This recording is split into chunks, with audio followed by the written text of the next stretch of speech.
Hey, what's going on, y'all? Welcome back to JT's Mixtape. This is episode number 72. And if you guys are enjoying these podcasts, please give me a 5-star review on either Apple or Spotify. And if you're watching on YouTube, please hit that subscribe button. Thank you. JT's Mixtape, now a show about history, faith, and truth, with the sound and the conversation we've never heard before. JT's Mixtape, now there's a podcast that has exactly what we've been looking for all of us who will not compromise. Listen, JT created Mixtape for us.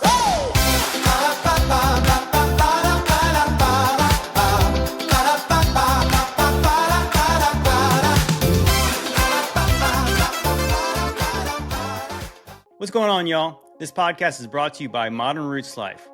Modern Roots Life is a Christian-owned and operated company, and it's bringing real health back to its roots.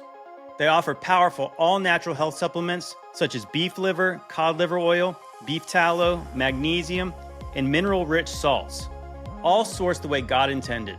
Clean, simple, and from the earth.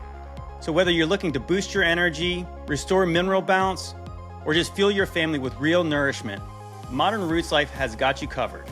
Guys, in this community, we're trying to get healthy in our mind, in our body, and our spirit. So don't neglect your health. If you want more information, check out modernrootslife.com and check the link in my description. You know, people often ask me how they can support me. Well, I think it's pretty cool if you can support me by supporting the people who support me, and you get something in return. And being healthy is a pretty good return.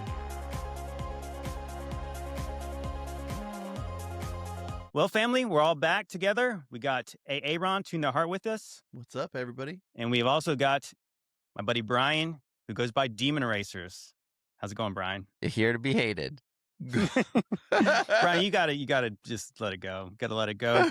Again, Jesus No, I said love to be it. I love haters. it. I'm not wearing my shirt, but it's often the case. But let's talk about that new intro. By popular demand, people said we should do that, and I said, yeah, we should. I can't really think of a good reason not to. So, first thoughts on the potentially new intro, or maybe it's just for this week.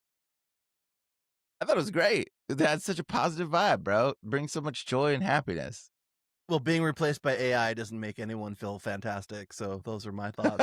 I think I gave you about 15 seconds to make one for me, and then it could have you still did. been produced by Tune the You Heart. did. But I was like, hey, make me this. And I was like, I'll just make it. Yeah, and then AI took over. Dude, the AI Don't is tell pretty everyone our impressive. secrets. How do you know that it was produced by AI? How do you know that wasn't? I didn't actually rent a studio out and get Lionel Richie to sing it for me. Yeah, right. Get it fully produced and mixed and mastered in 30 minutes. hey, I try my intro. I tried to use like very little AI, but I still had to use some. So whatever. You had to use very little. Where'd the song come from, Brian? That was AI for sure. No, but like most of the video footage in By very little, he means. means like it only took 5 minutes to make. I was like trying to think like what can I do to like make a thing. I'm like I'll just post videos of stuff that I do, whatever. Like maybe but I like yours better. I think I'm gonna have to like adjust my intro now. Yeah. JT created Mixtape for us. For you guys. For you guys. I gotta admit, maybe it's a little self-indulgent, but I kind of dig it. I probably listened to that about 25 times already. Everything 80s, man, you can't go wrong. Like just the cheesiness of the 80s, and like everything was happy in the 80s. That's literally one of the reasons why I started making synthwave and why I'm releasing a synthwave EP, is because it's just so, I don't know, it's just so like calming and relaxing and fun. Like just all of the synth sounds and just everything that has to do with what came out of the 80s. It's like no one was taking themselves too seriously. Right.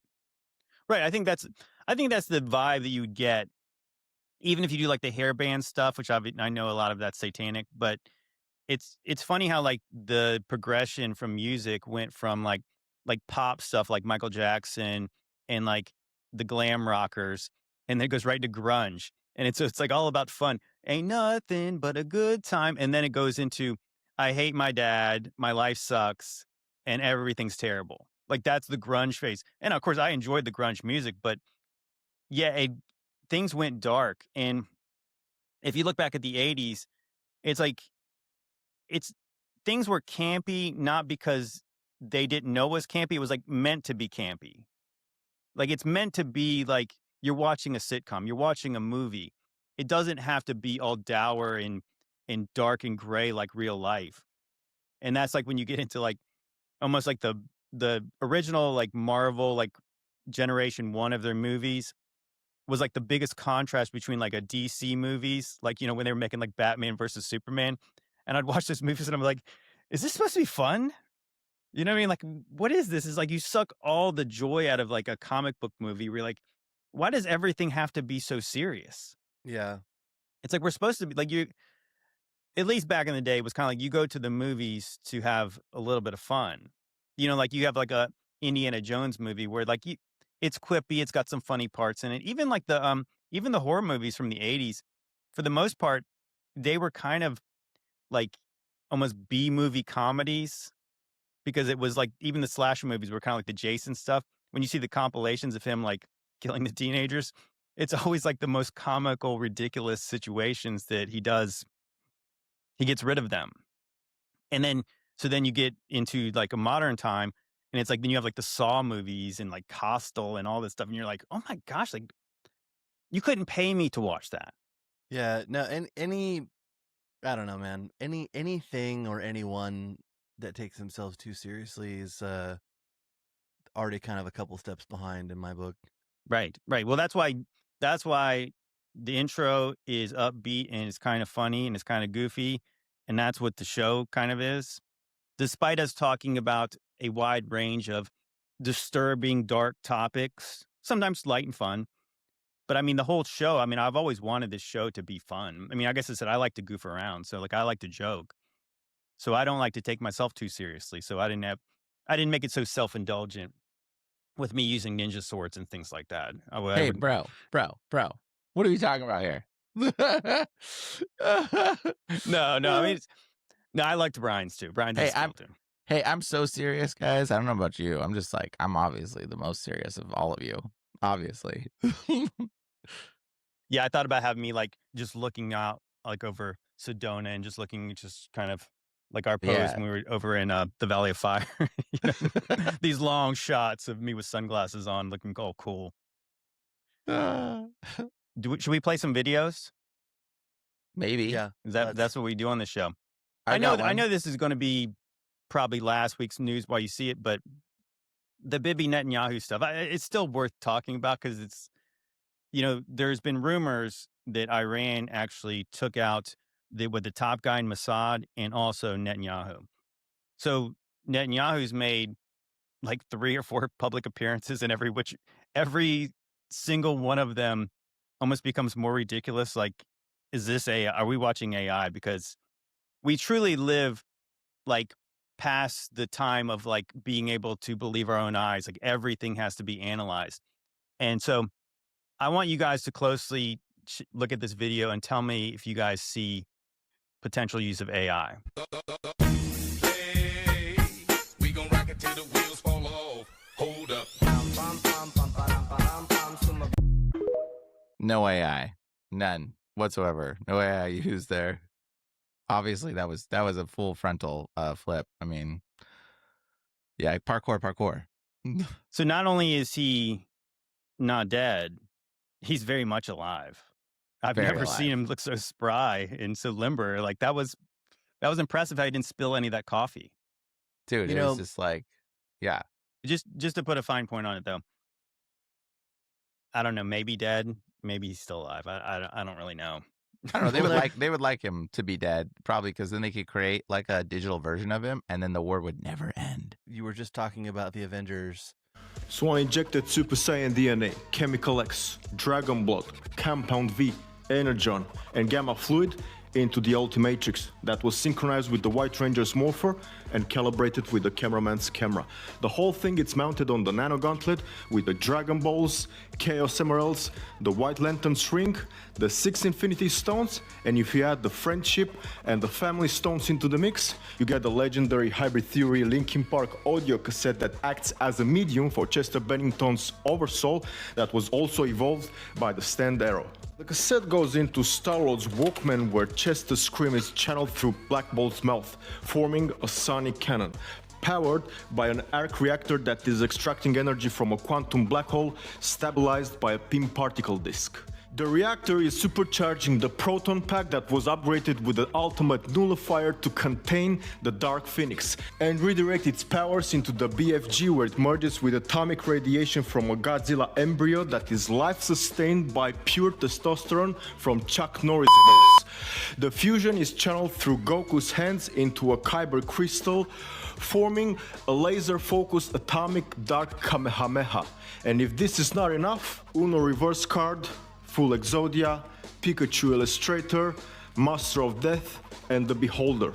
How it works, how I build it, is it stronger than the Gauntlet of Chaos? These are the questions I'm answering right now on my YouTube channel. And I will see you right there.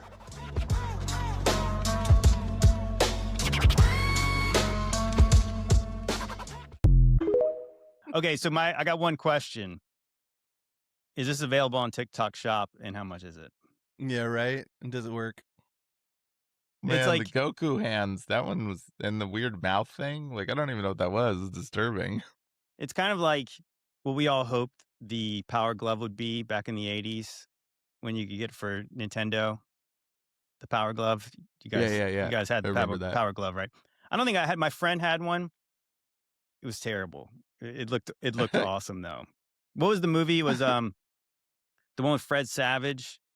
I'm talking about the one where he takes the little weird brother on the quest to go play Super Mario 3. I don't remember. I don't know. I don't remember what it's called either. Of course, that was the very first time I think that they ever showed the Power Glove. Remember, like the perfect. This might have been early 90s, but it was like the perfect, again, like back to the 80s, like the perfect 80s villain. He probably had like a flat top and he probably had blonde hair. Power Glove. It was like they never seen anything like that before. And then we all got to use the Power Glove and it sucked. You basically had to use the controller on the side of it because you were thinking you were going to get to punch Mike Tyson with it. It didn't work. Yeah, it ended up being pretty trash. So is that demonic though, Brian? It's the real question. What, the Power Glove No, demonic? the whatever we just watched. I don't even know, man. This is freaking weird. That's all I gotta say. It made me feel uneasy. Like that was just like the ultimate form of idolatry. Like when I watched that, all I think was, wow, this guy is an idol worshiper to the max. Like that's all I thought. He was Like, using that all was the like- superhero skills in conjunction with each other to form the ultimate weapon. He was as Delulu, but also just total idol worshiping. Yeah, that was. Of course, you see these man children that have every toy in the background too. It's like they have every little action figure ever created. Yeah. When the Lord called me, one of the first things he had me do was burn all my Nintendo collection items. So like I just was like, all right, this is idolatry. And I saw it for what it was. And I took out my entire amiibo collection because I had every little stupid amiibo action figure. And the Lord said, burn it. And I just lit it all on fire and destroyed them. So I don't know. I just see things differently, I guess. I see it as idolatry now. I mean, I don't think that you're really wrong about that. I mean, yeah, Mhm. I mean, you really think about it. I've always wondered, especially when you go back to the Avengers, who's the coolest Avenger? I mean, I guess it's debatable, but Thor's pretty awesome. Thor's cool. He's got like his eyes light up with lightning and stuff, and he's the scene where he comes in Infinity War when he comes out with the axe and he does that big old roar and smashes it and just kills all the people around there, all those weird monsters. That's awesome. Now, that's idolatrous probably for me to say that, but you could imagine if a kid gets himself a Thor doll or a Thor action figure and sets it up, and especially if an adult does it, this is a false god. I mean, he's like literally a Yeah. false god. I mean, like in the first Thor movie, he's presented exactly like the story of what people believe like Lucifer was. This very prideful, arrogant, he doesn't listen to his father, and he gets cast out of heaven, out of Asgard, and he falls like lightning to earth. He's like literally like the devil. Yeah, and that's why you would buy the little toy collection. Like if you buy the Thor action figure, in your head when you're looking at it, you're imagining being more in tune with that energy of him smashing down and killing all the bad guys or whatever it was. You know, like you're imagining that. That's why you buy it. It's like it's channeling idolatry, and it's like channeling this spirit of, I don't know, destruction or power or something. It's not. It just doesn't seem good to me. No, it's not. It's not. But again, that's what we always say, like that modern superheroes are basically the old gods in tights. The stories are almost identical. The mythology is repeated over and over again to modern people today, and it's palatable because it's fiction. But is it fiction when they're using real pagan deities as their superheroes? That's a rhetorical Nope. question. No, it's not. It's not different. No. Yeah. Okay, I think I got a funny one here. This one it's kind of an 80s vibe too as well. Sometimes I wish you could talk. Look, a shooting star. Coco, you're changing. Damn! Coco, speak. You know, I didn't do that for months. I didn't drop a bomb on Paris. I asked for surrender 5 Drop the times funk. before we attacked Warsaw. Everything was refused. I actually saw that. That's so funny though. That dog was based. Straight up. You got like the power of Thor in him, or maybe Dude, yep. somebody else. The power, pa- yeah. The power of the painter from Austria. That you know, that dog was watching some what is that, Europa. His owner left Europa on before he started speaking. Brian, do you see what his name was? No, I missed that. Coco the demon. That's it. Yeah, it's a demon. Whenever you see Coco, guys, I'm telling you, Coco is the demon. Kukui, El Kukui, Coca-Cola, Santa Claus is the Coco. It's the demon. My goodness. Wait. I've got another one You got a video? that goes along with it. Wait. Yeah. Uh-oh. What video is going to go along with this one? I knew Isn't that it. crazy? I knew it. You know what? I watched those old. I had a phase in my life where I watched every World War II thing you could they put out. One of the best one was I think it was Sir Lawrence Oliver was the narrator for like the 70s. I think it was probably made by like the BBC, and it was called The World at War. It's pretty phenomenal. I mean, it's super interesting. But yeah, they actually mentioned that. Like that's not. I think maybe they don't teach people like that in school today, but yeah, like that's a real thing. I mean, obviously you have very prominent people like I think like Charles Lindbergh and even one of the Kennedys was saying like that we're just gonna have to deal like because they were isolationists and they were saying that maybe one day we're just gonna have to deal with a German-controlled Europe and it'll be fine. Yeah, I mean Wow. that's the stuff they don't really tell you that kind of stuff, but yeah, like I mean, of course, famously. You had the Bush family funding Germany back then, right? Like, what was his name? Prescott Bush. Yeah, history is a lot more gray than they want you to believe. That it's not as black and white. It's completely convoluted, and there's so much that they don't tell people, and it's like that's such a dangerous topic to discuss because if you go off the historic narrative, it's completely the opposite of what like we know to be true. I mean, many people think that they didn't, in fact, lose the war because we brought all of their top people right over here to America and put them in high-paying positions, and they were responsible for NASA and all of these other government arms of our current Operation military. Paperclip. Yeah, so it's like it's so hard to know what to believe, but that many people? I mean, did you guys see how many people were in that arena? Dude, crazy, right? Yeah, no, for real. Did you ever watch I mean, I know that we've talked about this on the podcast before. I'm not sure if you were here, Aaron. The movie Captain America: Winter Soldier. Do you know that one scene where they Black Widow and Steve Rogers, Captain America, go into this underground bunker, and I forget what the character's name was, but he was some kind of a Hydra scientist, and he turned himself into some kind of like AI. retro tech AI. And he was discussing how that Hydra had infiltrated S.H.I.E.L.D. because they realized the next war was not going to be fought in a conventional way. They were going to fight it through subterfuge and trying to make kind of almost like these acts of terror and these disasters that happen. They're going to be behind all this stuff and infiltrating it. And yet when you see that, you're like, oh my gosh. I mean, when I first saw that movie, I guess I didn't put two and two together. But when you understand what it's actually discussing is, like Operation Paperclip. It's saying that they infiltrated the OSS that becomes the CIA, and then they are manufacturing world events behind the scenes. And you're like, oh my gosh, they just said it. They said it as plainly as you could say it in a movie that's supposed to be fiction. Yeah, right in front of your face. And dude, it's crazy. And did you see that giant effigy of George Washington? Bro, like, what is that about? 40 feet tall, dude. George Washington.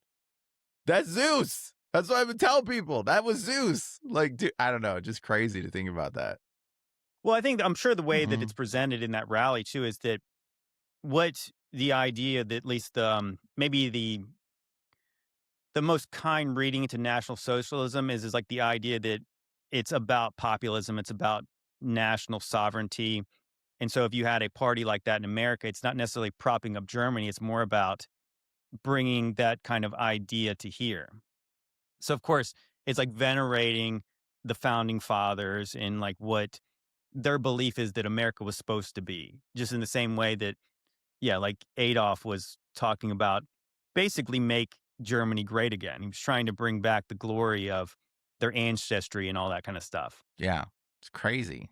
It's wild to think that they were just like, that's in America, like in the United States. You would think that was like somewhere in Germany or something. I'm sorry, Brian. That's probably not going on the YouTube cut just because it's all the references. But you know what? I've got a transition that will make sense. This is like the perfect transition. If I don't use it now, we probably won't. Yeah, it's supposed to represent that symbol comes from the Four Rivers. That's how it originated. Well, I've heard other people, they've correlated with the North Star and also like the Black Sun.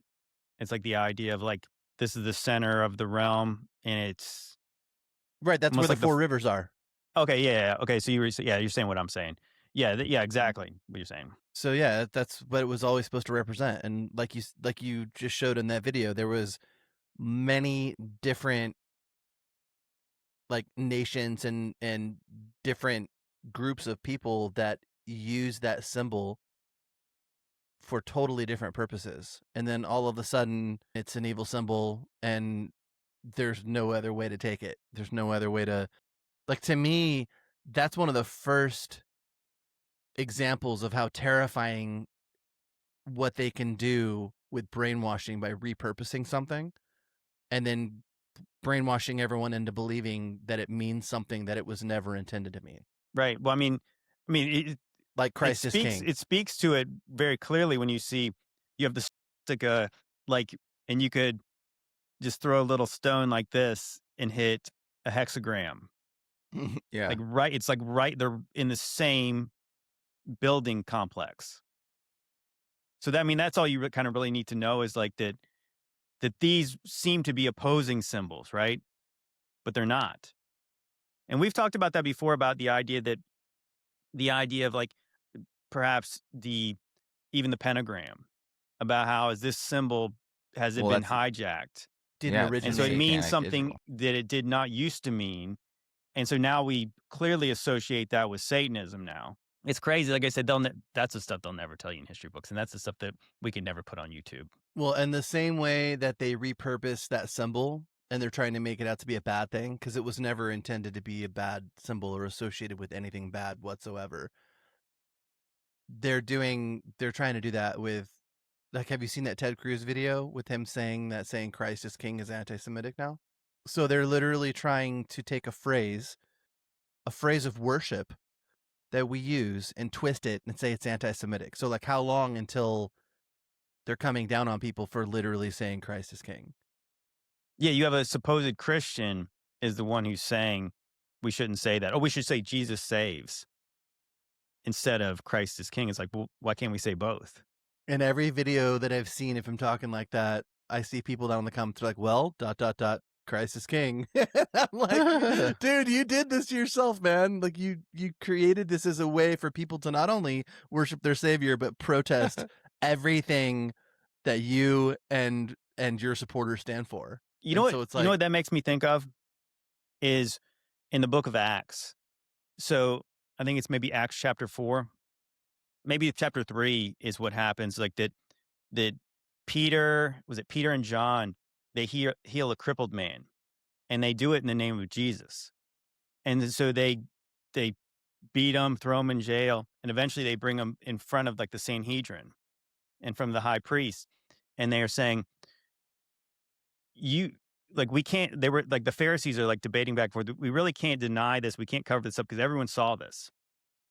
And so what they told the apostles, they told Peter, they said, you can just, as long as you don't say that you did this in the name of Jesus, then you're okay. And then of course at that point, Peter just starts spitting fire saying, no, we must obey God and not man. And that's kind of similar to this. Is like, well, you can't really say Christ is king. And you're like, no, I'm going to say Christ is king because he is. yeah, Because that's the absolute truth. And this probably, maybe this part might need to be cut for YouTube too. But it was funny. Me and Brian have been sharing back and forth all those videos about these kind of people who are like Orthodox Jews who are trying to find all these loopholes in the law. And I think that, and I was talking to Postmodern yesterday, and I was talking about that. So like one of them was like that they'll keep the stove on all day long, so they don't have to cook. So they can just put a pot over the stove. So they didn't actually turn it on. And there was this one video I shared with Brian yesterday. Was like there was this light that's always on, and all you have to do is pull down like the shade of it. yeah, In order to expose the light. It's so ridiculous. I mean, it's so ridiculous. It's such a mockery of believing that you're keeping the law, where you're like basically tricking God.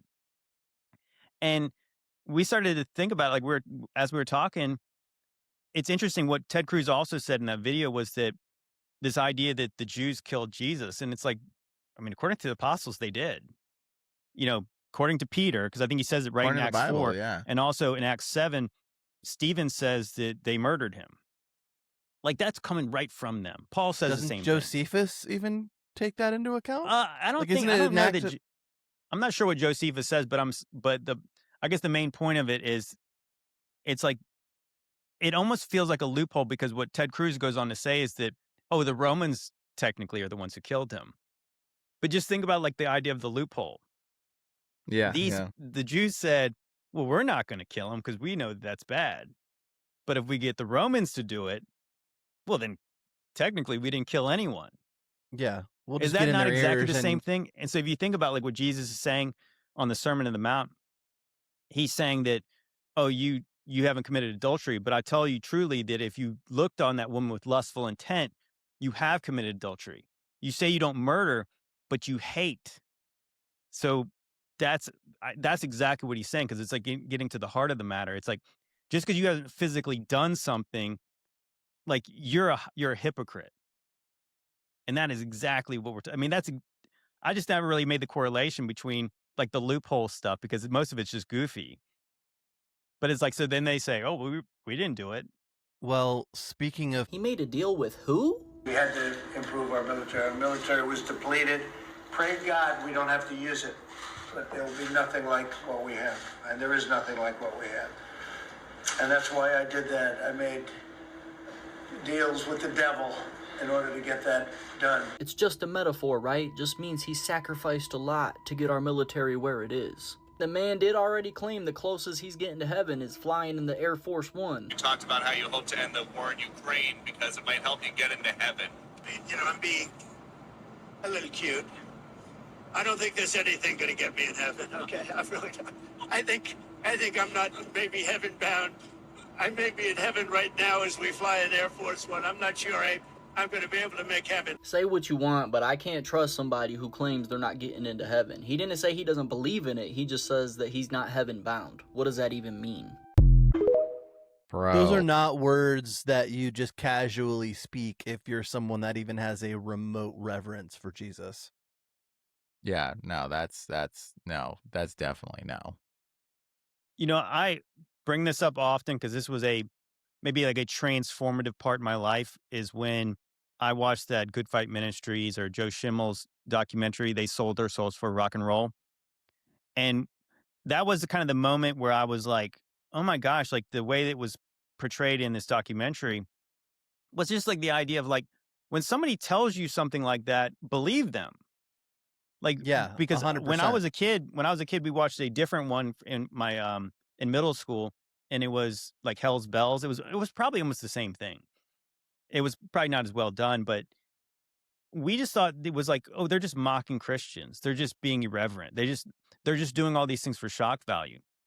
But then when they start listing all the people who've said it, and you see the trajectory of their life after they've said this thing, and these are the most influential people in the whole world, the top of their industries, and they say they sold their souls. And then they start going into like, you know, especially in that documentary, because rock stars and pop stars are more likely to be more candid, that they would tell these stories about these demonic encounters they had. And I was really blown away, like that we just think it's like a flippant, just macabre thing to say, but it's not. They don't mean it. I mean, at this point, I'm like, if somebody tells me they sold their soul to the devil and they're sitting in the White House, I'm like, yeah, makes sense. Makes sense why you are where you are. No, to me, that was literally admission. I think he's literally telling people exactly what he did. And for him to say, I don't know, man. I'm so tired of trying to help people or get people to see the fact that things are not what they appear and that this man is not who he says he is. Between saying he's never asked for forgiveness, saying he made a deal with the devil, and like he didn't mince words on that. Like it's not like you're not sure what he said. He literally said that. And he didn't say I'm kidding, he didn't say just joking. He said it with like a funny look on his face, but that's because he knew that what he was saying was insane, but it was also true. And so it's like exactly like you just said, JT, when are we going to start taking these people at their word and just believing what they're telling us? Right. Well, I mean, it's like a revelation of the method. And especially it's interesting the way we talk about on this podcast a lot. What he was saying he sold his soul to the devil for, made a deal with the devil for, was some kind of apparatus of war, some kind of technology mass slaughter people. What was he referring to? Nukes? What was he referring to? China? What was he inferring? Just referring to building up our military. Here, I'll play it again. I believe here's the fascinating part, is because I talk about this all the time, but demons, if you channel them, give you understanding, wisdom, perspective, knowledge in exchange for sacrifices. And like, so like, bro, was he not even like, did he actually, they were like, listen, we got to go to the devil.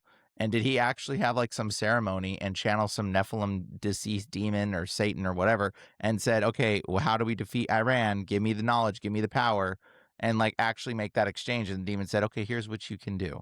Like, No, is that that would what make he perfect- actually did? That would make perfect sense, because how many Americans actually died, right? Because we got different reports on what's happened since we first attacked them. We were told that we only lost like a few, but reports from overseas are saying that we lost over 1,000, between 1,000 and 2,000 people. They're So never what if going to that tell was us the. They're not going to tell. They would never tell us those numbers. no? But what? No, not at all. But what people are not understanding is like what's involved in a deal.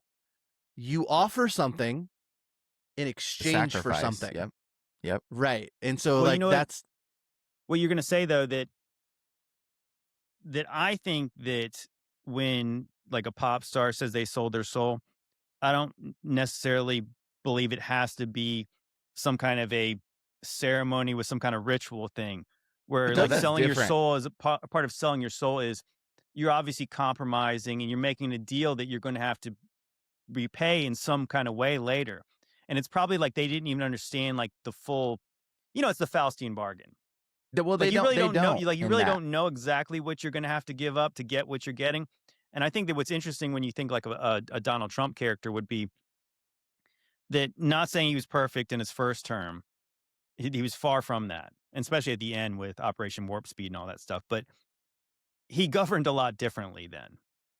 And then of course 2020 happens, right? He doesn't get elected again, and then he's in here now. And he seems like he's done a 180 on almost everything that he's promised he was going to do. And so from like my perspective, it's just like, it's almost as simple as he made a deal with somebody saying, hey, I'm going to get you back in the White House, but you're mine now. You're my man now. Like, how much do you want this power? Like, I'm going to let you do a few things that you want to do, but you're going to do what I want you to do when it really matters. And so, That's exactly so he it. seems like such a hypocrite about the things he said.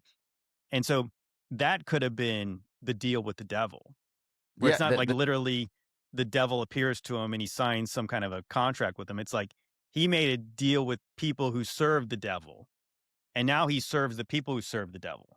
Well, that's what a lot of times the deal with the devil is. It's literally you don't even know what you're doing half the time when you sign it, but he seemed a little bit more intentional there. But a lot of times it's when you compromise your ethics to get something in exchange. So it's like a lot of the people, they know they made a deal with the devil. It's like, okay, the rich executive's like, hey, you know what? Why don't you bend over for me and let me do a little thing on you, and in exchange I'll make you famous. That's what's happening. And so like that's literally they know they're bending over. That is a compromising of your that's why do you think they call it rap music? Because it comes from the word grape. Or do you know there's another term they call butt rock? I just learned this one. Butt rock. Have you heard this term? No. Creed is in the category of what's called butt rock. Do you know what it is, Aaron? You know what I'm talking about? Like, I probably don't know the depth of what it means as you do, but I know the kinds of The music. term. I think we're getting the idea of what it is. Bro, that's what they call it. They call like Creed fits in this apparently Creed in like the raspy like arms wide open, that thing, like whatever that. I That's just called saw butt Scott rock. Stapp out there preaching the gospel on one of his shows. I don't know who that is, but Scott Stapp is the lead singer to Creed. oh well, he got butt rocked, so I don't know. He got like apparently. No, but you know what? I want to bring back something. I was telling Brian this before we started recording. Last week we were talking about the highest degree of the Church of Satan is either Magus or MAGA. It's like, I guess they're interchangeable. And as we were talking about that, and it's not like I'm aware that word gets thrown around a lot. It's not actually not even a word. I mean, if what they're saying is in the context people think it is, it's just an acronym. It's actually not a word. Now, obviously, it is a word when you're talking about magic in the Church of Satan. And I was like on Twitter, and I was like reading like this really long paragraph about what is MAGA and what's not MAGA. And they must have used that word like 30 times in a very short amount of times. And I remember starting to think like, this feels like a spell now. Like, why? Like, you don't have to keep saying it, but they keep saying it over and over again. And so that's the public debate on X right now. Like, who's MAGA and who's not MAGA? And I'm like, it is a little bit weird. I mean, like I said, it's getting to the point of like, this seems like a spell that's being put on people to use this word so much. I mean, I know what Brian thinks. 100% a spell. Yeah, 100%. It's all spellcasting witchcraft to numb you and to normalize you to it. And so MAGA is magic. I mean, even it's throughout history. It's the same way it is. They've got us to a point where those who know, and they know that if they reveal certain things in movies now, or if they say them in a broadcast, or they say them in a meeting like what we just saw with Trump, they know that the people that are awake that understand this stuff, they know it's going to rile us up because they know that we're aware. But they know that there's enough people out there that are unaware to all of this that we're still just going to look crazy to the masses. And they're just riding that, dude. They're riding that line. Like, they know it's spellcasting. We know it's spellcasting. We know it's witchcraft. We know all of that. But they still have the majority of people not seeing that stuff and believing that stuff, so they can play it off. They can pass it off. But it's like, it's so obvious what they're doing. And I feel like because of that, because of the amount of people that have woken up and the amount of people that know about it, they're going even harder on it. Because it's like, now that they've got our awareness, it's almost like more potent. And they're doing it right. more. I see it.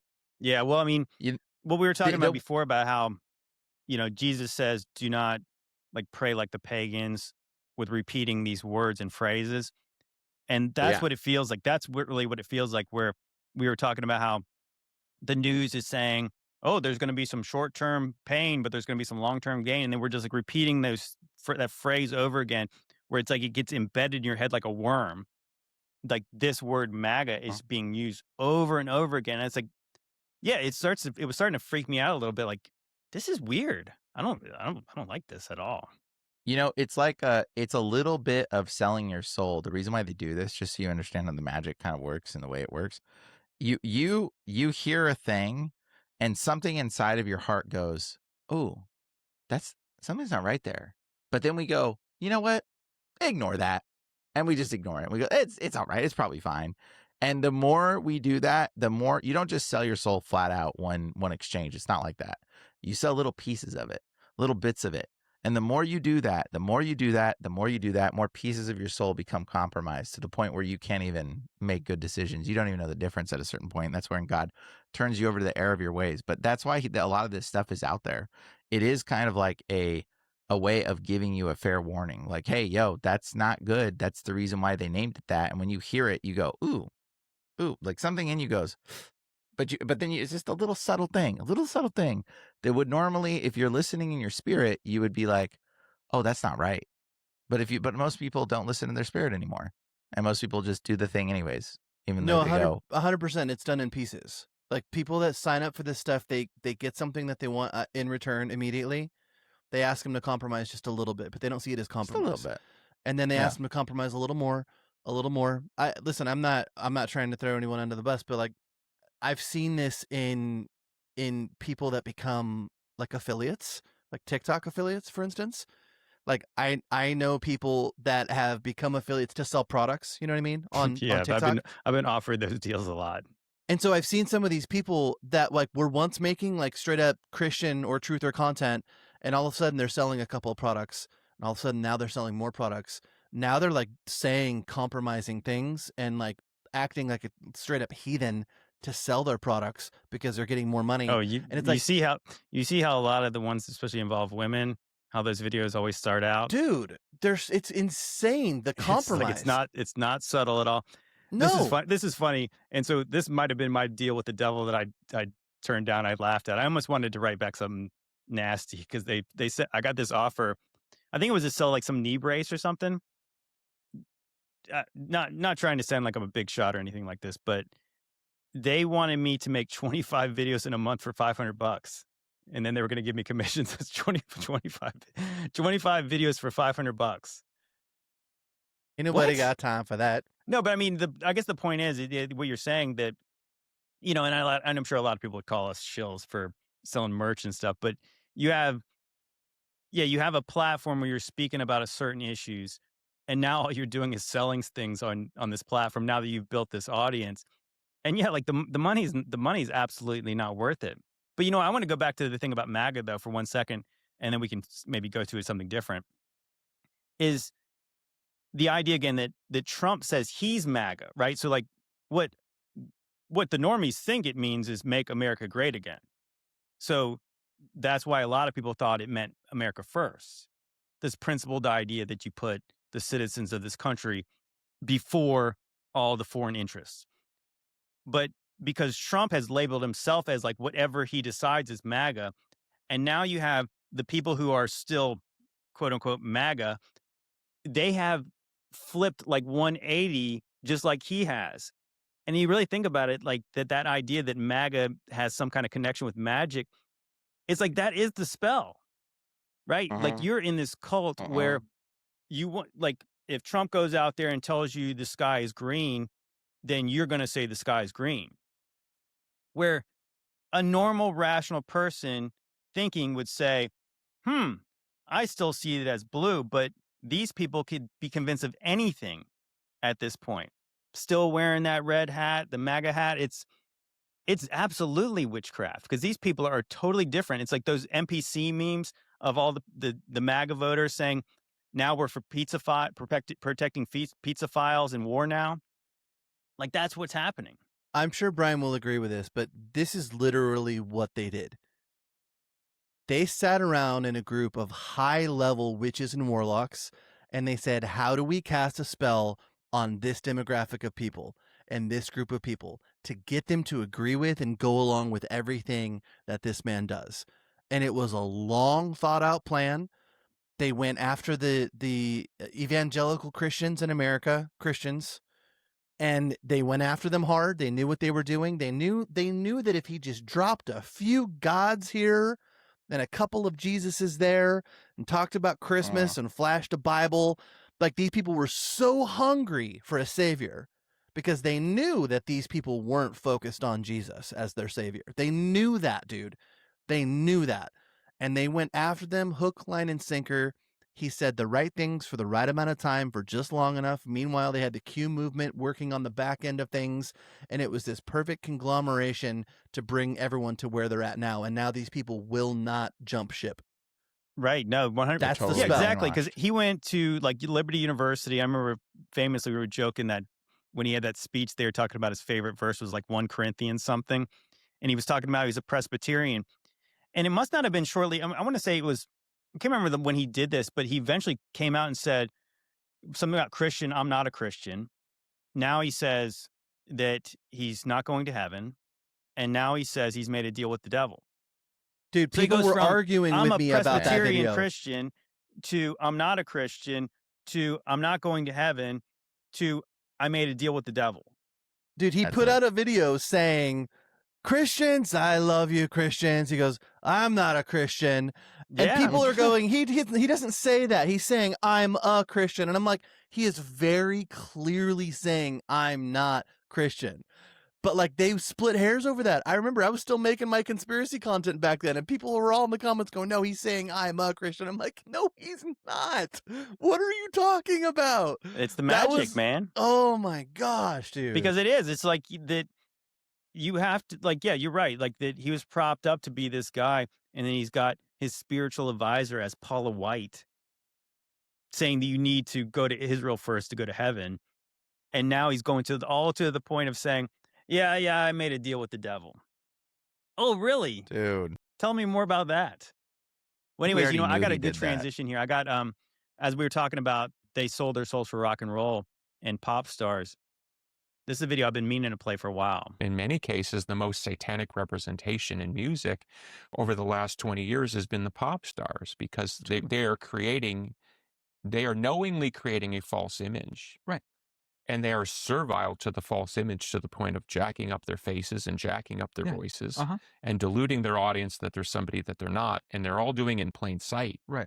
And at some point, even you'll see the audience reach a point of cognitive dissonance where they know that the person they want to believe in an idolatrous way isn't that person, and they force the people to double down on the idolatry. Totally. Because that's the only thing they can do. Where, as you know, as a fan of alternative music's the exact opposite. Right. It's about, well, warts and all. Right. It's did you forget to bring a tie, or what are we doing here? Right. Well, I always say it's the right T-shirt and the right mustache. All right, so let's just, I don't want to cut you off. So if you have something to add to that, but I want to kind of jump into our... There's a writer, Daniel Pinchbeck, who used to write for Arthur magazine. It was kind of like Oz magazine from the 60s, but from 20 years ago. And he's kind of a Timothy Leary of Gen X, as Colbert called him. Okay. And he's written and talked about the pop star thing in recent years, where he's just like, he's gone full like vigilante citizen, where he's like, they love these intentional occult Illuminati references. This is Daniel, in my notes, by the way. Daniel. You're doing Pinchbeck. a good job there. Daniel Pinchbeck is mom knew the beats. Like he's a pretty sophisticated dude. Yeah. So to your point, yeah, of course. I mean, I don't think, of course, Billy. Like it's all pretty obvious. Well, but maybe to much of the audience that just they're just fans of who they like. They wouldn't necessarily understand. Let's call it the motivations why a pop star would lean into occult imagery. It may not be as simple as, they're suddenly joined a secret society and they're giving the weird triangle thing. Right. We've all seen those pictures where like, oh my God, they're giving the triangle, whatever that's about. I mean, weirdos like myself, sometimes I did a tour in 2019 around my album's Cotillion. It was a solo album. And I dressed up in Freemason garb for the tour. Having, by the way, no foreknowledge that my ancestors were actually OG Freemasons. Really? And there's actually a church built by one of my ancestors in the state of Illinois, where I was born and raised and still live, that's still standing, is a very famous Freemason church. Really? Wow. So I actually have OG occult, and my family was one of the original 100 Mormon families as well. So let's play that game for a second, and we'll move on to other people. So for all I know, I'm actually born with, so it's called the genetic imprint of secret societies. I'm attracted to them. I actually have Masons pull me aside and say, sure you don't want to join? Oh, yeah. So they're identifying something in me, or maybe it's just because I'm seen as I have some power in the world. I don't actually have much at all. So again, we're surfing on the wave of like, where does the game begin and end? He said a lot there. I think the interesting part of what he said was, for one, we were just talking about how that these pop stars go through this transformation, right? Where they start like Taylor Swift's like probably the best example, where she has this very innocent vibe when she first comes out. And then she's slowly, maybe not slowly, she's morphed into some kind of witch. But then the Swifties are still like, slay Taylor, you're the slay queen, all that kind of stuff. Yeah. And Billy what Corgan, he's saying Brian, is like that even they're not even Pumpkins. The audience. That was Billy Corgan. Yeah. Yeah. The audience that are just fans of Taylor Swift, they've got this cognitive dissonance of it because it's a cult of personality. It's like, this is my idol now. And so they can't even recognize it. And that's exactly what we're talking about with Trump. But I mean, and then the second layer of it, he's talking about how he's got these like Illuminati bloodlines that go through him. And I've been saying that for months. Well, I mean, I've been saying this for years now. They're all related. Like, how are these people that are the most famous people, all happen to have these connections? Exactly. What he said was almost exactly like what Alex Jones said. I'm not one of them, but it's in the family. And I get pulled aside all the time and get offered him. Bro, I don't like that guy at all. That guy's Billy Corgan. That guy's the Smashing Pumpkins dude. Like, dude's so involved in the occult and magic and witchcraft. That's like he nonsense. was like buddies with Marilyn Manson, right? Dude, that guy, yeah, that guy's lying. Like, just looking at him as he's talking, the way he smirks when he's speaking, and how he's like, "Oh, I have special knowledge." It's like, dude, you're clearly a part of it. Like, just the way you're smirking is obvious to me. Like, I don't even know who you are, but I don't like the attitude you got because you're clearly involved in something. What about Aaron? Like the funniest part about Billy Corgan is that he's claimed that everybody who's ever made a popular song has ripped him off. Dude, there is, yeah. We were laughing about that when you were out here, Brian. If you search up Billy Corgan stolen music or Billy Corgan like stolen songs or songwriting, whatever, there is probably, dude, I don't know how many videos there are of him claiming that other people have stolen his music. And he goes hard on it. He's like in interviews with other bands. He was in who was the band that he was in an interview with? It was the DeLeo brothers from STP. Yeah, and he's in an interview. And he was telling them that, Scott Weiland, who's no longer with us, who passed away years ago, he was saying that he stole the way he sang a song in one of like their biggest hits. One of their biggest songs. And he was saying it right to their face, and he was kind of laughing about it. But those guys kept their cool pretty good, because I'm sure that they were just like, yeah, because he brings it up, like he made a point to bring it up, and he's like, it's not really a big deal. Like it's fine. Everybody steals from me. But it's like, dude, that guy's. Maybe he's telling that he's not lying. Maybe he's just the demon speaking through him, and the demon's like, I helped write this song for you. You know what I mean? He's super proud. Bro. I mean, like obviously super prideful. But it was funny that it's kind of like what they always say, that every accusation is an admission. Because then if you go look in some of Smashing Pumpkins songs, you can clearly tell that they've ripped off other songs. I think it's really simple. I think that, because like, listen, we can all get a little too conspiratorial and accuse people of things based off of gestures and the way they're acting and stuff like that. And we can be right. Like we've got, we're given the gift of discernment once we receive the Holy Spirit. But I think it's really simple when you break it down to, dude, you were in a band that made tens, if not hundreds of millions of dollars. You're not allowed into the arena where you make tens of millions of dollars unless you join them. They need to know that they've got some control over you. They need to know that you're not going to, go stray on them and go haywire and start your own movement and turn against them. Like there needs to be. It's that simple to me. It's the money. It's as soon as you see that kind of money involved, it's pretty obvious, If one it's of us even funnier what you say there now. Well, sorry, keep going. No, you go ahead.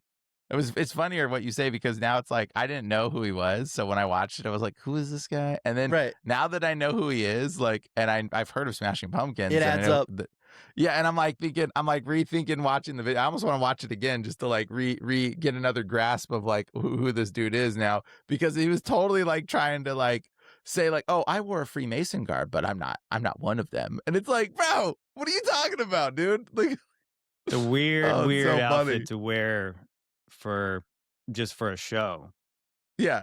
And my family's involved in it. I found out later that I'm involved actually in it, related to very prominent Freemasons. So there's wow, weird look at coincidence. That. Amazing.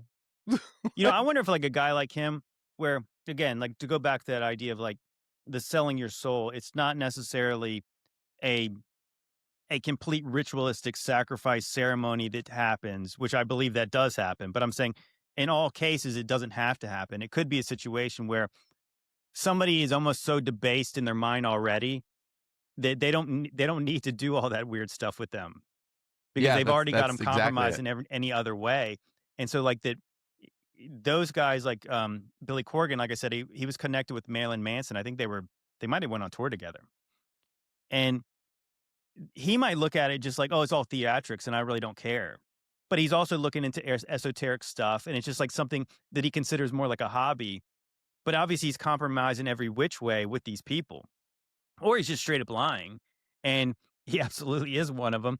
And he's not, quote unquote, a Mason, but he's in a different secret organization that it's Mason adjacent.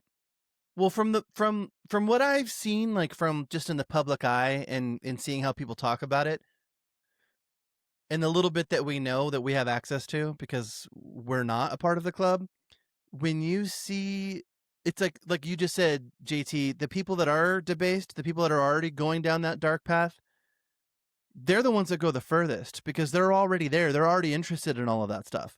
Mm-hmm. And there's more to offer them, and they're willing to do more to get there. And you've got the opposite end of the spectrum, where there are a bunch of really good meaning people that join and become a Mason, not really fully understanding, like they just think they're joining a networking group, like they just think they're joining like a local networking group, and they're going to get, to meet other men and get to kind of do their thing. And they join, and they never go past, step number one ever. Mm-hmm. They're just a part of that group, and they stay there. I would say that is the majority of them. Majority of them. Well, I want to say that they said that, I forgot what percentage it was, but it was like maybe 80 to 90% never rise above like the third degree. Yeah. If they even get to there. And those are your like, those are like like there's a lot of blue collar people that join just just because it's a networking. It's like a thing and they fraternity. get- It's like a fraternity, and I think Totally. that's the thing about fraternities. Those are just a different little weird offshoot of that. It preps you for that idea that you join this quote unquote social club that gives you connections in the business world later. And so a lot of people, that's the only reason they do it. So they say, okay, I'm in this one lodge and I'm in construction, so it helps me get construction contracts. And then I'm they a see the banker, I'm going to videos. get different contacts with the banking industry and all the people that do different things. Yeah, I mean, but I think that that's the thing. What we're saying Well, they is see that, the little subtle hints that you drop, and they think that you're a part of the club. well, what The I'm subtle saying little is that symbols, I think so for a lot they of people, promote you more. it's monetarily that's all they have to do is offer you money and access. So they don't really need to go any deeper with you, right? That's all they really need to do with you, because it's like, if I just say I keep paying your bills, well, then you'll just do what I say, because that's the level that they've got you at. Well, Now, you might want people that want more power, more access, and those are the people that obviously are getting compromised even more, because, you're not getting in front of millions of people all the time without them controlling what you say. And to the point of how magic in this system works, just so you know, what you were saying is right. Like, if you're already debased, if you're already gone and speaking. I mean, look at this. I just looked up his lyrics. Cherub rock smashing pumpkins. Freak out and give in. Doesn't matter what you believe in. These are the lyrics. It says, stay cool and be somebody's fool this year, because they know who is righteous, what is bold, so I'm told. Who wants honey as long as there's some money? Bro, who wants honey? This is like, that's what I just said. It's like, that's what I'm saying. That's in his song. He's saying it, and I just Googled a song by I was like, Smashing Pumpkins lyrics. That's and a this good one one, came by up. the way. It's called Cherub Rock. Cherub Is Rock. what this is. I don't You even know know who what the this is. cherub? I've never heard it. The cherub is in Ezekiel 28. Yeah. Yes. And I'm like, bro, It's the devil. yeah. It's not good. Spoiler alert. Yeah, The it's devil. not good. Go look that up. Yeah, the king Yeah. of Tyre. Yeah, anointed cherub. The anointed cherub. Yeah. So when you think about it, like, some people are so like already gone. It's like, does the devil even have to, like, because there's rappers out there that make the most horrendous stuff and they never get popular, and their music is just like so like disgustingly The mumble terrible. And rap. I've just seen some, and they're like singing terrible stuff. But guess what? You know who the people that get popular? They're the ones that sing really like pure stuff, but like they don't do a lot of cussing. And those ones are the ones that get the offers, because they start to grow because people like them, right? And then they get at a certain height, and then the devil steps in and says, now corrupt yourself, because then they'll be the good. Like, it's like Justin Bieber comes in all sweet and innocent, and it I gets. think he's a different case because he's so young, and I think other people. Other people had sold his soul. Well, sure, but that's how a lot of times it is. It's like they come in as normal people, and then the offers come in, and then they switch and drop. But if you're already rapping nonsensical trash that's so wicked and evil, you're not going to get popular. Because people are just like, oh, this is stupid. Yeah, you need dumb. they need like the shift. Well, it's like, they need the shift of there. Yeah, that's the magic. That's the witchcraft. It's shift. Like what's the idea that lots of people give their souls away, so you don't they don't need to sell them. Yeah, exactly. Right? It's only if you have a soul that you're actually fond of, do you need to actually sell it. So the devil, he wins the gray area. So yeah, if you're already on the devil's playground and he didn't even have to offer you anything, that's the sad part about most of the people. Who was the guy? Was it Little Uzi Vert or something? And they were talking about how he sold his soul and he was a devil worshiper. And he told them, like, on a stream, and you guys are idiots because you guys are listening to me and you guys are going to hell with me. Yeah, it was at the Travis Scott concert in Texas. They were on stage. I know that. I think it was Little Uzi Vert who was like doing a stream, and everybody was like in the chat was saying he sold his soul. He's a devil worshiper and all this stuff. And he's like, and you guys are the idiots. You guys are the ones who listening to me, and you're going to hell with me. So I mean, that's the scary part, is that he might have took a deal with the devil, but he got all the money and the fame. The people listening to him, they didn't get anything but demons. And we've talked about that before. It's like there are people out there that are selling their souls for $1, right? Whereas like you got these other ones, like Brian was just talking about, that hold out, and their intention is never to do that. But the ones that are corrupt, they get their jollies from corrupting the people that are holding out, the people that don't want to turn, the people that are Right. staying pure, the people that are not wanting to do that. And then you've got the opposite end of the spectrum. Like, is it DaBaby that was going around dressed up in a diaper? He was literally going around, and so like you see that with all of these other people that end up making it big, right? They go out in public, or they put out Wear a content of dress. themselves wearing dresses, cross-dressing, like acting just completely crazy, basically showing their allegiance, showing Basically like, hey, listen, Bad we'll Bunny. do what Bad Bunny, Zelensky, DaBaby, like most of these people, Erica Kirk, like most of these people that are willing to do whatever they require of them. It's like, listen, we've shown you, we don't care. Like, we'll humiliate ourselves. We'll do whatever you need us to do. But I still agree with Brian. I think that the ones that they really want are the ones that aren't looking for that. The ones that are trying to stay righteous, and the ones that are trying to stay That's pure. the biggest spell that they can drop on them. I still have people coming to me wanting to infuse money into my music and wanting to work with me and wanting to get me to do stuff. Like, I still have people wanting to do that stuff. And I reached a point, and dude, I'm like nobody, right? Like, I'm not even like that great or great at all. Like, so it's like but it's the intentions. It's the whole like somebody holding out kind of thing. And yeah, they want what they can't have, right? That's what it is. That's more than anything, more than the talent, more than anything else, more than like, that's exactly what it is. It's like Katy Perry, right? Katy Perry, her story was that she wanted to be the next Amy Grant. Not that Amy Grant's some pure pure maiden, but she was trying to make it in Christian music. Yeah. How does somebody fail in Christian music and then become Katy Perry? Because it's one of those things where what you feed grows. And when you're sitting in the darkness and all you can think about is being famous, and all you can think about is being huge, wanting everyone to hear your song on the radio, it's like, we're like, okay, well, it's not that big of a deal. That's my dream. And it's not, I don't want to do all these horrible things. I don't want all these awful things, but it's like, no, but you're spending every waking moment thinking about yourself and seeing yourself in shining lights, seeing your name in shining lights, and seeing yourself being a diva and being a pop star, wanting to be famous and wanting to have millions of followers. Like, that's how you're spending your time. And so you keep feeding that idea, it keeps growing. And at some point in time, the enemy's sitting there watching you the whole time. And he's going to wait for that first sign of weakness for you to be like, I'll take the deal. I'll do it. Okay. I'm sick of waiting, right? It's like, now or never. I'm getting older. It's never going to come my way. And it's like, no, you got to make a decision to be like, no matter what comes my way.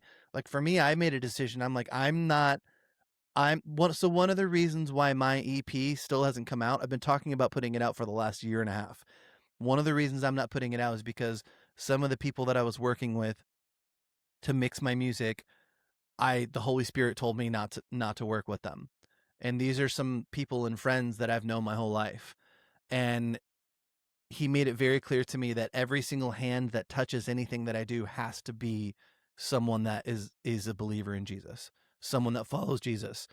And so I've prayed over every single aspect of my songwriting and everything that I've created so far, but I'm not the best at mixing. I didn't go to school to be a mixing engineer. You know what I mean? I didn't go to school to do all of that kind of stuff. And so I've been waiting, because I'm like, the only people I'm going to allow to touch this are going to be people that I know love Jesus and that are filled with the Holy Spirit, because it's really important to me. You know, it's like, music is so important. And like, we hear about how they literally send masters to covens and have them pray over these things and cast spells into them and cast demons into the masters before they release them to the public. And I think that when it comes to music, especially as Christians, we need to be doing the same thing with Jesus and the Holy Spirit over every single thing that we put out. Every note, every chord, every word, every single aspect of the song. We need to be infusing him into every last aspect of it before it ever hits anyone's ears, because that's a huge responsibility. So, Amen. anyways. This is interesting. And we can finish up on this topic here. But there's this interview this woman did on like the red carpet a while back, and this has been played probably a lot. But it's the idea that fame used to be like a byproduct of success. So, but now you have like the People just going Kardashian for kind it. of Paris Hilton thing, where any people who would do anything to be famous. And so anyways, I'll let this woman say it because she said it better than I can. The whole idea of celebrity and fame has become really convoluted and, kind of bastardized, like whereas fame used to be the byproduct of success and now it's the ultimate goal. And if your ultimate goal is to be famous, then you're going to do a lot to get there, like sign your name in blood in a contract with the devil. Like you're going to end up on a one-way street and it's going nowhere. Like that's just the truth. I've seen so many people like forsake their moral code and their value systems just for a little bit of fame, and it's not worth it at the end of the day. It's really not worth it. She's speaking truth, man. Yep. Straight up. Yeah, I mean that's what you see. That's what I'm saying. Like the people who just want to be famous will do anything to be famous. Anything. And it increasingly more over time. Well, that's just the way. That's the progression of things, right? Because what we found controversial or insane 20 years ago ain't getting it done now. Yeah, and that's when you get like the Doja Cats and the stuff like that, where even like I was talking about before about like slasher movies, like what was scary back in the 80s versus what's scary now. It's like it has to go ever more extreme. Like it's not static. It has to keep the bar is still moving. So in the same way that what was controversial for like a reality TV show, like when they first came out versus like whatever they would have now. And like what gets you TikTok famous for doing something stupid, like when the app first came out versus what happens today. Oh man, it's crazy. Well, and sorry. Oh, no, go ahead. Go. No, man, I've talked enough. Oh, I was just going to say, I can imagine like, you were talking about like the Wizard of Oz movie where they put like, wind. I can just imagine going to like a Saw movie in the future where they're like splashing blood on the people. And then like, you're like looking at like what? And they're like, it's fake blood. But then like the next level is like, we're using real pig's blood. And then it's like the next level, it's like, it just keeps increasing, like something just like that. That's what I see. It's like an ending chase of extremism. Mm-hmm. And that's not even crazy to think like that. You're probably, they might even be doing that in some tiny theater in some small town, but they'll probably get there. But to that point also, they've raised the bar, right? So like, have you guys noticed how almost all of the big bands and the big musicians now, the way they stay relevant, they're releasing new singles like every month or every other month. It's they don't even constant. they don't even make albums hardly anymore. Not that much. They still do, but not that much. But it's the bar has been raised to where if you're not releasing a new single constantly, you can't stay at the top of everybody's noticeability. Because it's always about like the top of Apple Music or Spotify charts, right? And you can only do that if you've got a team of people working with you. No one that's working by themselves, unless they're independently wealthy, can put out that level of music that consistently and promote it and get people to listen to it constantly. Like back in the day, you would release a single, bands would release a single like 6 months before an album would come out. And there would be maybe one, maybe two, they'd release a music video for it, they'd build all this hype, they'd even go on tour, and then the album would come out. And then they'd have one or two other singles. And now it's like single after single after single. And so like the bar has been raised so high that like, unless you work with them, unless you've got a team of people behind you and you're staying front and center, top of mind, no, everyone's going to forget about you. And dude, everybody is an artist now. Everybody's releasing singles. Everybody's trying to release music, and everybody's taking themselves so seriously. And I don't know, man. It's really scary where things are going because so many people want that limelight. And I think the scariest thing is the people that can't admit that they want the limelight, but they're very, very rigorously chasing it. Like they are very rigorously chasing that limelight, and it's like, man, we got to be careful, dude. Like we got to be careful. Yeah, to your point though, that makes sense too. That because of social media and the way that we can all use the internet, it should be easier for people to become famous musicians. And obviously there's some examples of people who've made it like viral hits and have become somewhat famous. But you're talking about like that even if you take a well-established band, even like a Smashing Pumpkins, right? Where they've already got this natural following, but they have to keep up this pace now where they really can't do it like they used to do it. So they need a team. And then who has the team? The record executives, the producers. They have to have all the people. They have to have the songwriters, because it's like we talk about, even like if you're like a TikToker and you want to make viral videos all the time, like who has got the bandwidth in your brain to come up with a crazy, mind-blowing video once a week for not just for like 1 year. We're talking about like for 5 years, for 10 years. People, normal humans can't do that. So, but if you have a guy that says, I wrote all, like we showed like on a previous episode, the guy who wrote all the hit songs for like, I don't know, like the last 20 years. And he's like, I've got a bunch of hits just sitting in my computer right now. I could email them over to you right now. So then these people like are always on the hook if that's still what they crave. Or they made deals where, no, you're not retiring.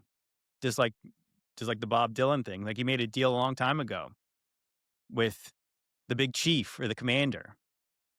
Yeah, and most of those songs come directly from the demonic realm, because some of those songs they're channeling them 100%, because they've got chord progressions and they've got things in there that are not natural. They're not something that like any human or person that's not being influenced could ever come up with. And right, so like I said, it's the same way that we say that having mind-blowing information all the time, it's not normal to be able to have that many 2 to 3 minute videos that just blow people's mind all the time. It's just really not possible. So the same way that a lot of these bands that we loved, growing up, it was like lightning in a bottle. Like they had like one album and then the next album was kind of okay. Like you really think about like the best bands that we've liked, they might have 3 good albums. So these people we're talking about, and this is over the course of like 15 years or 10 years. Now these people have to have hits, repeated hits over and over again. Like I said, once a month. That's not possible. Yeah, like you said, that movie, was it Under the Silver Lake? He's crazy. Right. I mean, but like that's the kind of stuff where you're like, it's not normal for even the guy who's writing the songs to be able to pump out that many hit songs. Yeah, no. Those are being channeled directly from the darkness. It's not even debatable. All right, shifting gears. I've got a interesting video because Passover weekend's coming up, and I'm not going to call it Easter. It's going to be Resurrection Sunday, Good Friday, even though I don't believe that Jesus was crucified on Friday, but that's for another conversation. But I just thought this was perfect. So you guys celebrate the day I was resurrected? Well, of course we do. We're never going to forget what you did. There is still hope. What do you guys call it? It's not that big of a deal, but Easter. And what does Easter mean again? The word Easter originated from the goddess of fertility, and we celebrate it with bunnies and eggs. You celebrate my resurrection by naming it a false pagan god, and then you said bunnies and eggs. Bunnies don't even lay eggs. I don't know why we do this. We don't make good decisions. Yeah, clearly. And you know what? I'm going to start a new holiday, and it's going to happen really soon. I'm going to call it Judgment Day. Did you hear about all the predictions people are making for Was Jesus coming back on Easter? Is that what's happening? That's one of the things. Obviously, it's the rapture. I haven't actually heard a video about that, but I'm sure that there's been a bunch made. No, that's one of the things. I hope they keep making these predictions. Honestly, like keep doing it, people. Keep doing it, Christian. You're just waking more people up Yeah, you're waking more people up to the truth that you guys are full of it, and more people will find out that what we've been saying the whole time is that revelation probably already happened, a lot of it, and it was going to wake more people up to the truth. So continue with your nonsense. God It's Continue. uses just so all things together disappointing. for our good who are called to his Yeah. purpose and love him. That's right. He does. And I'm a testament to that, thankfully. But it's like one of the most disappointing things is seeing people who have made good content that you thought like had all of this stuff sorted, and then all of a sudden a new date pops up and they're on the bandwagon and they're like, that's gonna be how they explain everyone disappearing away. That's how they're gonna do it, guys. The new so get TikTok ready. guidelines. The new TikTok guidelines. My gosh, yeah, They right? figured it out. It's We're just gonna so, ban it's so the disappointing. hashtag rapture. It's gonna be like when you search rapture, it's not gonna come up in the search bar. It's just listen, it's just Man. so disappointing. I think one of the reasons it frustrates me so much is because I was kind of raised in the methodology of fear-based salvation, and I didn't realize it. And so I know firsthand that coming to Jesus based out of fear and not out of like pure want and need and desperation, it's short-lived. It's like you sign up for fire insurance and then that time passes, or whatever it is you're scared of passes, or enough time passes, and then you're left with yourself, and it's like that passion to want to find Jesus or experience Jesus, it goes away. And now you're just left with yourself, and you didn't learn how to have a relationship with him. You didn't learn the importance of intimacy with the Holy Spirit. You didn't learn any of that stuff because it was all based on fear. Right. And so it just it upsets me, not like anger, but like it's just really disappointing and disheartening when I see people trying to teach that way or preach that way or lead people that way, because it's not gonna last.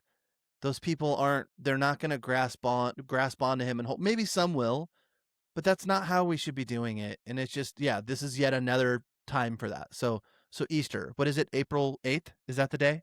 I haven't even looked it up. So Yeah, I soon, don't know. guess. Let's look. Let me see. Yeah, well, to your point, Aaron, I think that speaks 5th? to me, especially about just the idea of fire insurance. They scare the crap out of you at a youth group or some kind of youth convention. And Or on of course, TikTok. you know, if you believe that there's a God and you believe there's a heaven and a hell, and you know that if you're not right with God, you're going to go to hell. Well, yeah, that absolutely should scare you. But I think that when you really find Jesus, it's because you want to change.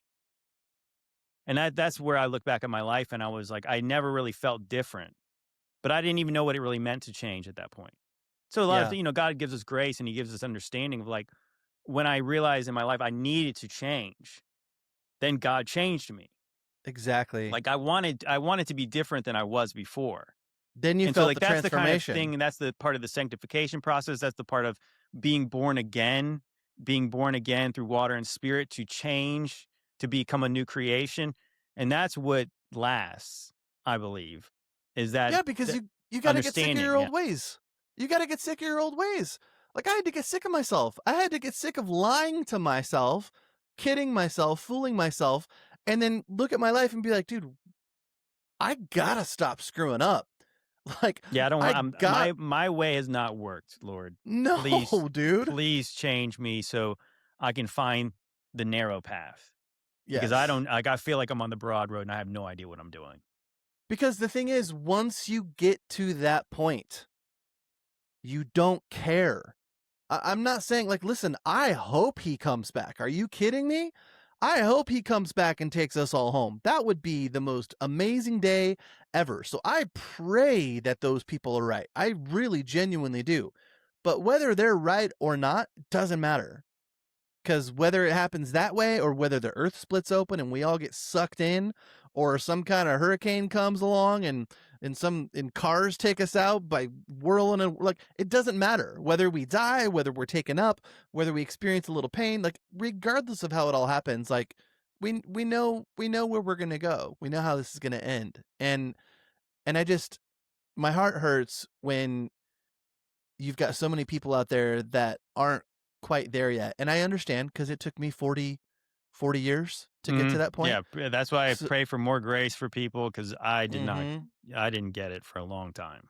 That's exactly right. So, anyways, Wait, were you get saying ready, that? guys. Were you He's saying coming that there back. was? Were you saying that there's other predictions besides the rapture? Because I know we just kind of just shifted real quickly. Yeah. So people are anticipating that there's going to be a nuke that day. Oh, great! That's the Easter egg, bro. An Easter egg nuke. That's what Well, it's a good thing that's- that in this audience we think that they're fake. So, So do with that information what you will. I love the two options there: rapture or nuke, or maybe it could be a combination of both of them. Maybe it's both. Well, that's what I'm Bro, trying to say. I've no. seen videos where they're talking about like something like that happening, and people it's gonna like be they're- the rapture, and they'll blame it on the nuke. So no, That's- yes. That's one of the videos that I saw. They're like awake enough to realize that like the nuke theory is not exactly legit, but not awake enough to realize that like the rapture or the pre-tribulation rapture isn't happening. So it's like they're gonna say it's a nuke to explain away all the people missing and all the people gone. And Oh it's my like, wait, gosh. what? It's like the This is gonna analogy nuke of the like world. it's just it hurts my head, This man. gives me a migraine. Dude, same. You know what it reminds me of? Oh, that's just It re- it's so dumb. Gosh, It reminds me of the analogy of flat Earth in the solar system, like the picture, and people yeah, are like, with the, of like all a, the planets, like a pizza disc, and then like ice kind of hanging off the edge. and then other actual planets are like, of all the planets in the solar system, we're the only So one that's dumb. flat. And it's like, dude, where do I even start with that? Where do I even start with that conversation? Like, where did you go wrong? Well, you know, so speaking of that, you were telling us before, and I think I saw a video about this, but you were saying something about there was some kind of a weird, perhaps cosmic event over Ohio. So my understanding is, and maybe one of you guys can pull up a video on it, but in Ohio, I believe it was in Ohio, there was a lot of damage done because something hit. And there's video footage out there of it flying through the sky. There's video footage out there, but there's no meteorite. Let's put it that way. NASA claims it was a meteor. It was heard across 3 different states. There was a crazy sonic boom. There was a bunch of damage to like the building in the area where it landed. But there's so much footage out there of people hearing it, seeing it in the sky, shaking homes. There's like ring cameras out there where people were multiple cities away and their ring cameras will their whole And house where- shakes. I believe it landed in Ohio. Ohio. And this was yesterday. So how how would they get a rocket in all the way to Ohio? Because that's like in the middle. You know what I mean? Like, So let's just say that it's not a meteorite or meteor, which most of us who believe that in biblical cosmology agree that meteors and meteorites aren't a thing. So let's just say that that is the case. And I think it would be safe to say that it's not an ICBM. I think it's safe to say that whatever was launched and whatever landed probably was launched much closer to home, if you catch my drift. I got you. You know, I do have a video from one of the friends of the podcast. This is complete speculation. Take this with a grain of salt. The Ohio meteor that supposedly broke up, I'm pretty sure that that was an intercontinental ballistic missile. Judging by what it looked like, the anecdotal reports that I'm hearing, and the sound of it. So, what do you guys think? Like, what does the community think? Was this a missile that was shot down, or was this a warning shot missile, or was it just a meteor? I want to know. So the first conspiracy is it wasn't a meteor, it was a missile. And the meta conspiracy is it's not really an ICBM. So what was it? The rapture? yeah, The pre-trimmers. Right. No, I mean, it was like, a fallen listen, angel, guys. It was a fallen angel coming into the earth. Maybe. Yes. My theory is that whatever is about to take place in America isn't coming from another country. I think it's that simple. You know, I had a. This is all wild theorization, but I was just starting to think about that with the two concepts because again, I really didn't hear much about this. But what if that idea about the idea that one day there's going to be like the 3-eye atlas, which for some reason no one's talking about that anymore. Pretty wild, huh? What if the idea that a meteor is going to hit someplace or an asteroid or something? What if that's just them prepping for one day they're going to just shoot a giant missile at someplace? Dude, I think all, again, this is just my opinion. I think all NASA preparation, all outer space preparation, all a meteor extincted the dinosaurs, if that's a word. I know it's not, but all of the whole, like, it could be a meteor, could be a comet, could be this, could be that. It's all preparation for them to do whatever the crap they want to us and blame it on that. Like, of course. Right. Yeah. They could act like it's some kind of space thing, but the people who were there on the ground would not be able to tell their story if the missile is devastating enough. So I would just say, then the news will say, "Oh shoot, this is a piece of a larger one that's all coming. You gotta listen to us. You gotta trust us, and we'll save you." Exactly. So I would just say to everybody that still believes what NASA is feeding us, if they can see super planets five galaxies away, and they can see all these crazy things, and they can see 3-eye atlas, and they can tell you what it's made of while it's 5 million miles away, and they know all of these crazy things, but they didn't tell us about a meteorite that was going to literally land and hit in the United States until after it hit. Maybe, just maybe, you need to start asking some questions. Right. Wait, how did that catch them unawares? Great question, man. Yeah, we're Great still waiting question. for like Apophis to hit, right? We got like 3 years left or something. Yeah. 2029. But they say it's not going to hit. It's only going to go close. Well, it's going to just get real close. But if it gets so close, it could come through. And in 7 years, it will hit us for sure. But Tom Horn says that it hits us. This is like, but you notice how it's always something? What's that? I says, you notice how it's always something? They've Yeah, got all there's their always options something. open. This sounds like a movie, right? Probably like the woods. Don't Look Up.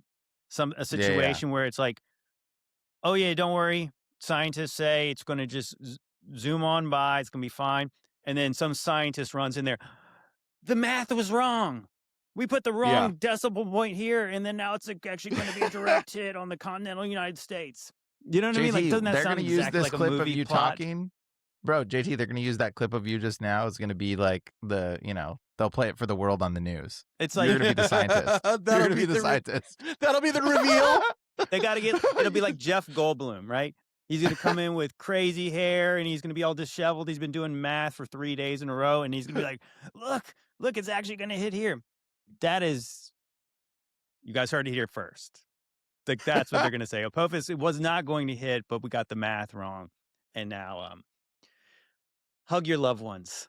But they're preparing everybody coming. with movies like Greenland and movies like there's so many movies and so many TV shows about end of the world comets hitting, them being wrong about their theory, and it, Don't Look Up, like all these other ones where that's what ultimately happens. And it's like a guy or a girl that keeps their options open with people dating. They're keeping their options open constantly with all of these things that are happening in space, so that one of these days they can use one of those things if it works on their schedule and if it works, according to whatever they're trying to accomplish, so that they can do whatever it is they're going to do, and then they've got something to blame it on. And it's like, we told you guys in advance this was happening. Eventually one of them will hit. Something will hit. Something will hit. Something's coming. Okay, I got one more video. I think this is a good one because this is related to biblical cosmology and potential NASA tomfoolery. What actually causes the tides on planet Earth? According to the mainstream model, it's the moon making a revolution around the Earth, causing the waters to move with it, and that's causing high tides and low tides. So according to the mainstream model, the moon's gravitational pull is what is pulling the water and causing high tides and low tides. But the moon makes pretty much one full revolution per day. That's what it appears to do in the sky. Like, let's say it's 10 p.m., the moon will be in pretty much the same position 24 hours later. So with that being said, how is it that there is one high tide and one low tide per day in the Gulf of Mexico, but 2 high tides and 2 low tides per day in the Bay of Fundy? How is it that there are such massive differences between the tide levels in all of these different areas around the world, if it's literally just the moon moving in a circle around the Earth? That makes literally no sense at all. And the moon is affecting the water, but not people, not cats, not butterflies, not anything except for the ocean's waters. In fact, it doesn't even affect the Black Sea. The Black Sea is known as the sea with no tides because it's not connected to the larger oceans. So only the larger oceans have tides. But even areas, even pockets all over Earth have completely different tidal patterns than the next. So that means that there is no way that the moon just moving around the Earth once per day, appearing to do so in the sky once per day, there's no way that that is what is causing the tides. Now, in previous videos, I've speculated as to what could be causing the tides, but honestly, I don't know. I can't tell you. I think it has a lot to do with electromagnetism, which is why salty water is more affected. I think that makes sense. But when you're contemplating the tides and you're watching the sunset, realize how the sun is literally reflecting and walking all the way across the water to the viewer, to you, which means that because of the law of reflection, that cannot be a ball. We are not on a ball. This video was made for entertainment purposes only. Dude, JT, remember we were in Vegas and I was looking up and I was like, bro, the moon's right there. It's like totally visible when we were in Vegas. Right in the daytime sky. Right during the daytime. So like when you think about it, the moon absolutely does not affect the tides because the moon is visible sometimes during the day in certain places. You can see it's it. actually really often visible in the daytime sky. Yeah, so how would the sun doesn't have a gravitational pull supposedly, but the moon does? That's not affecting it? Bro, that's I guess it pretty does. sus. I guess it causes us to spin and swing around it. Yeah, but it doesn't affect the water? Come on. Like that is, dude, the moon, there's no way the moon is pulling the gravitational pull actually of the tides. That's so, I've never really considered that, but that is definitely like not even, that doesn't seem plausible at all. Right. I think one of his strongest points, his strongest point was probably that you have multiple tides in certain kinds of bodies of water, and then you only have one in others. But what he also said was that, and I guess this is the whole problem with the spinning ball model altogether, is that this gravity, all this gravity that's upon us, does not really affect us. Like, as you'd imagine, it's like that. Well, you would weigh different at night then. Well, was able to. It'd be a situation where would we be getting pulled around as this celestial object moves over us? Like we would be affected. Like you couldn't run as fast at night as you do in the daytime or something. You know what I mean? We'd have like a pressure on us or something, right? We'd be getting moved a certain way. Does that make sense? Yeah, I suppose. I mean, the thing is, we're talking about like that supposedly the gravity is holding all the water on this ball.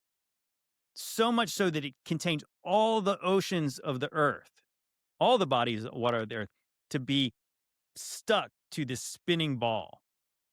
And yet a butterfly can slowly just flutter away with hardly any power. Yeah, you think that would be like immense pressure on us to be almost like pinned to the ground, right?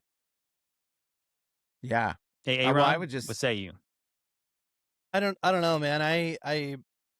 These are those, so the things that I don't have enough information on, I just usually draw some kind of wild conclusion that falls, or hypothesis, I should say, that falls in the there's no way to know for sure category.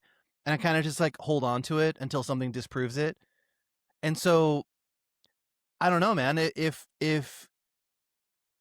what if like there is an upside down version of everything that's up here below us, right? Like what if inner Earth is real? What if there is an ocean also on the other side? And what if when our tides are high on the opposite side of us, below us, they're low? And they directly affect the other one at the same time. Or maybe there's a plate underneath us that shifts with it, and it allows, water goes through it at certain points in time in the day, and then other times it rises. And nowhere in any of my theories in my mind is it a globe or is it a ball. It's just trying to figure out like what's actually happening to the water down below us, because it's obviously going somewhere. It's obviously shifting somewhere. It's obviously being let in to something. How that happens, I'm not sure, but I mean, it's very obvious to me that all of that stuff works the same way that the minute and hour hands work on a watch, in terms of how the sun and the moon go around us. But how it's moving is like it goes tides every day in and out. And the sun and the moon are not in sync. So every day there is a tide, but not every day is the moon in the sky. And there's even days where there's an eclipse. I don't think it's related to on the the moon. other side of the Earth. Well, then, so there's I mean, no that's way what the moon is what affecting it. The science says it's the moon that causes the tides. I know, Right. that's what I'm getting at. Like I just Googled it too, just to confirm, because I know I've heard that before, but I've never considered it really. And I'm like, I is would that say it's still more the tied to current- the sun than the moon, because like I remember when I lived in California, it was all the tide would go down always when the sun was setting. Always. Well, as a surfer, it doesn't always work like that, because we surf at because Well, we the have East Coast is different. well, obviously it would be the opposite way, but but at the same time, like what's good for surfing here generally is low tide, because the waves are probably When's the typically low small. tide on the East when is Coast, low tide bro? for you? It changes every day.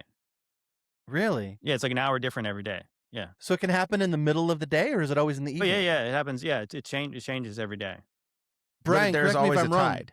It's never the middle of the day in California. At least it wasn't I when I don't- was living there. I don't recall. Tides but change it, because what would be optimal for a surfer would be like, let's just say you have a low tide around 7 a.m., 6 a.m.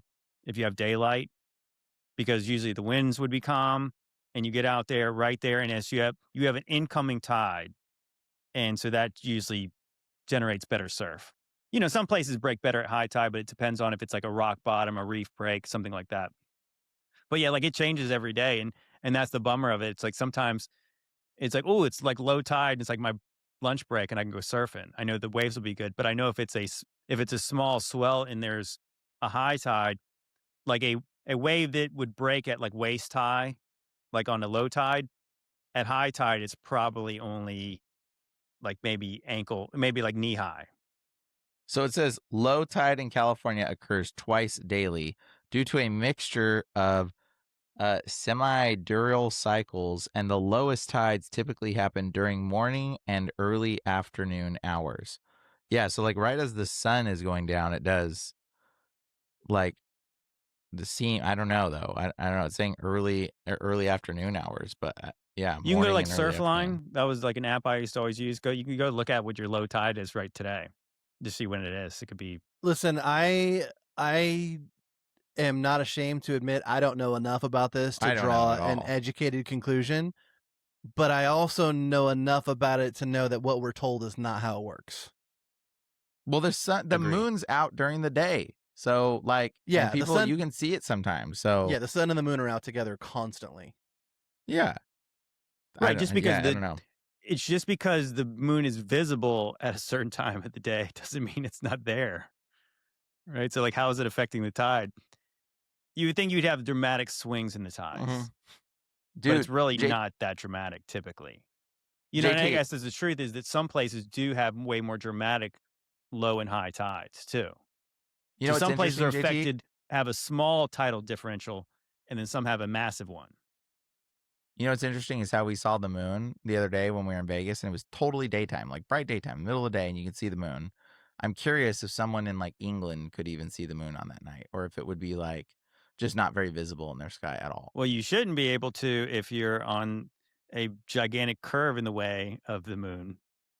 Yeah, But right. that's a good question. So that would be yes. fascinating. We should have called someone in England at that moment. Next time I see Hey, the mate, moon, can you see the moon? I'll be like, yeah, I'm gonna call somebody and be like, hey, do you see the moon right now? Like, Okay, I do have one more video, but it's a funny one and it won't be long because I figure like we need a good palate cleanser after this episode. I just thought this was funny and I wanted to share it.